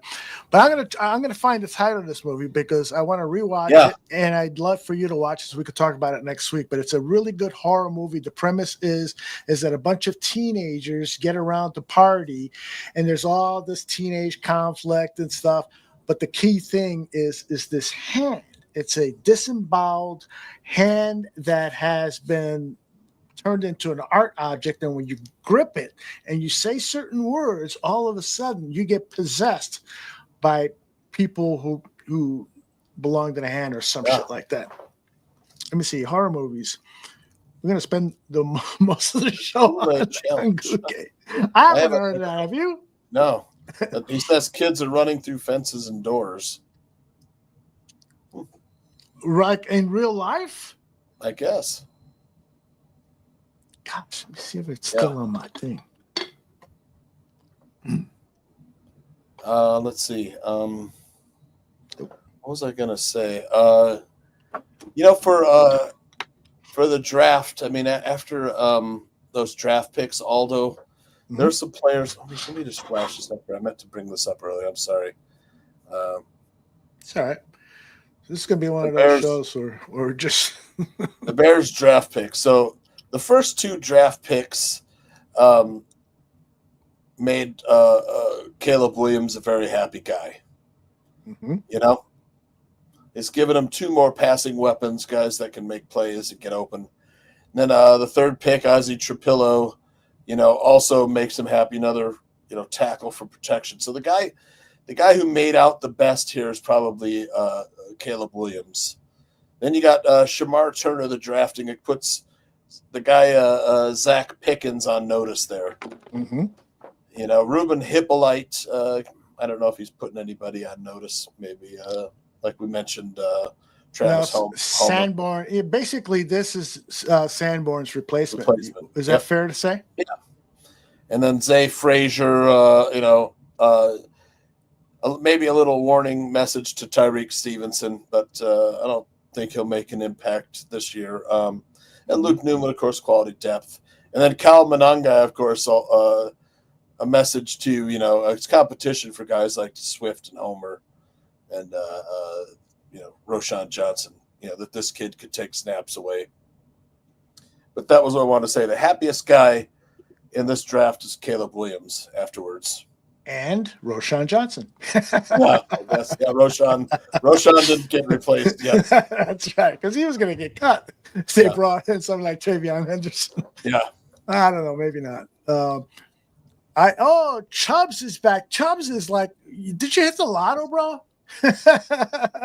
People need to prepare for themselves for one of our offensive weapons to be disgruntled and maybe ask for a trade. Everybody's not going to be all about not getting the ball.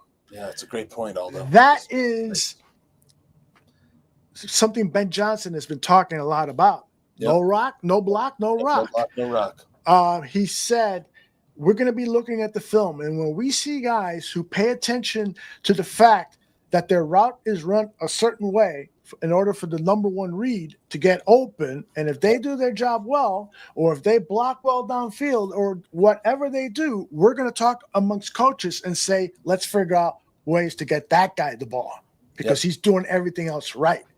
And that, to me, is a great team way to do it. But Chubbs is right. You could take that approach, and all of a sudden you got some diva wide receivers saying, yeah, fuck this. We even saw it with DJ Moore, how he would get upset when things weren't going right with the rookie quarterback. Maybe wasn't running as fast out when he's not part of the play. Yep. That's somebody talked about this. Ben Johnson kind of inferred this very thing, and then another reporter or sports writer on the beat said it was a lot of guys and only one rock. A lot of guys. Who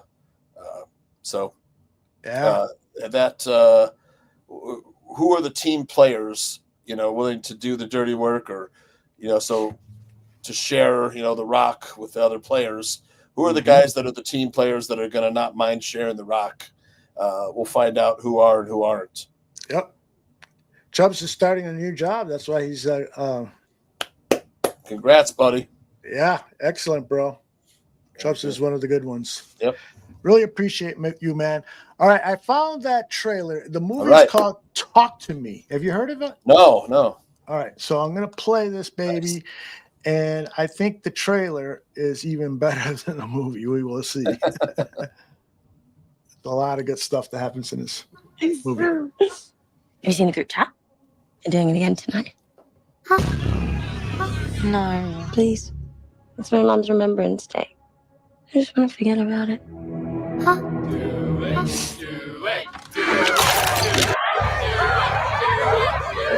Who's up? I'll do it. Cannot go for more than 90 seconds. Am I clear? What happens after 90 seconds?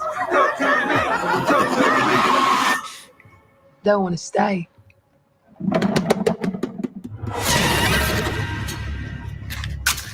Light the candle to open the door. Blow it out to close it. Put your hand on it. Now say, talk to me.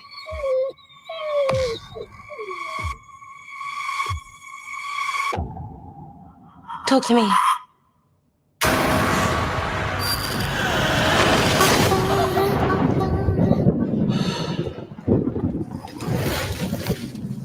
What did the hand feel like? It felt amazing. I could see and feel everything on the other side. So my mom, she was trying to reach out. Find here. Still been seeing stuff. You mean saying stuff? What if we opened the door but we didn't shut it? Oh my God, they followed us.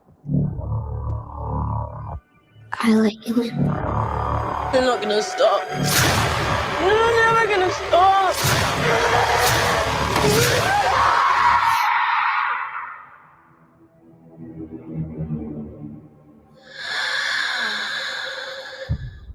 They like you.